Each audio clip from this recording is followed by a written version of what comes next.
19ویں صدی کی ابتدا میں لکھنؤ اردو کے ایک بڑے مرکز کی حیثیت سے ابھرا۔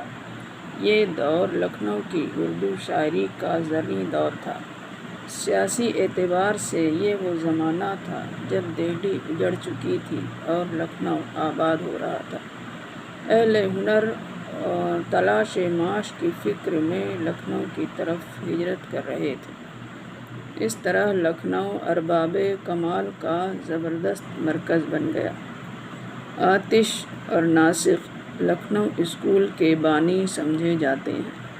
دبستان لکھنؤ سے مراد وہ انداز بیان اور طرز فکر ہے جو لکھنؤ کے شعراء نے نواب آصف الدولہ اور واجد علی شاہ کے زمانہ میں اختیار کیا۔ انگریزوں نے سیاسی مصلحت و مفاد کی خاطر غازی الدین حیدر والی اودھ کے سر پر رکھا۔ لکھنؤ صدر مقام قرار پایا۔ دولت کی فراوانی نے نوابوں کو عیش پرست بنا دیا تھا۔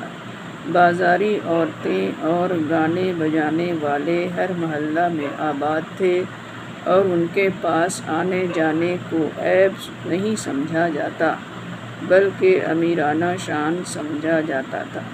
سحر نے معاشرہ کی تعریف اس طرح کی ہے: خدا آباد رکھے لکھنؤ کے خوش مزاجوں کو، ہر گھر خانہ شادی ہے، ہر ایک کوچہ ہے عشرت کا۔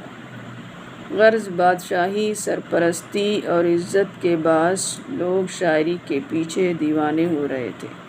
گھر گھر مشاعرے ہو رہے تھے۔ اساتذہ اپنے شاگردوں کے ساتھ ان مشاعروں میں شریک ہوتے تھے۔ نو مشق شعراء کی غلطیوں کو دور کیا جاتا۔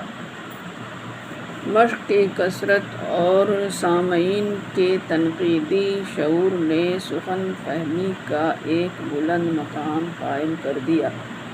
ان کی کوششوں میں شاعری بدرجہ کمال تک پہنچی۔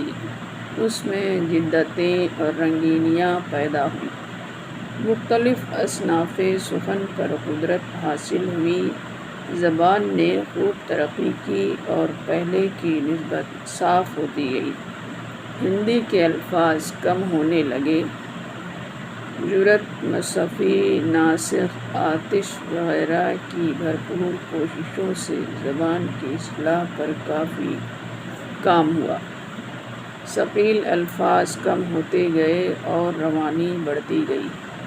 19ویں صدی کے شروع میں لکھنؤ میں جو شاعری شروع ہوئی اس پر وہاں کی سلطنت اور معاشرہ کا اثر پڑا۔ ناسخ و آتش اور ان کے شاگردوں نے سوری و مانوی دونوں اعتبار سے شاعری کا بالکل نیا اسکول قائم کیا۔ نتیجے کے طور پر مضمون آفرینی، معتدل روایت، لفظی تخیل، صوفیانہ معاملات و جذبات، معشوق کے اعضاء و لباس وغیرہ کا مہذب تذکرہ شاعری میں راہ پا گیا۔ چند اشعار سے ان کی نشاندہی ہو جائے گی، جیسے ناسخ کے اشعار: ہے وہ گلشن داغ آئے پیاس سے سینہ میرا، مرہم انکار جس میں سبزۂ بیگانہ ہے، چھوڑ کر اپنی تعلی کر تواضع اختیار، رتبہ مسجد کے مینارے کا ہے کم محراب سے، جو دل ہی ٹوٹ گیا کیا ہو شیر تر پیدا، ہوئے ہیں شاخ شکستہ سے کب ثمر پیدا۔ کسی کا کب کوئی روز سیاہ میں ساتھ دیتا ہے کہ تاریکی میں سایہ بھی جدا رہتا ہے انسان سے۔ خارجی پہلو پر اتنا زور دیا گیا کہ داخلی پہلو اوجھل ہونے لگا۔ معاملہ بندی شاعری کا طلوع امتیاز بن گئی۔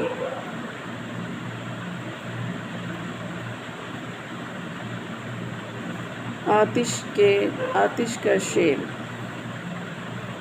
بندش الفاظ جڑنے سے نگوں کے کم نہیں، زمین چمن گل۔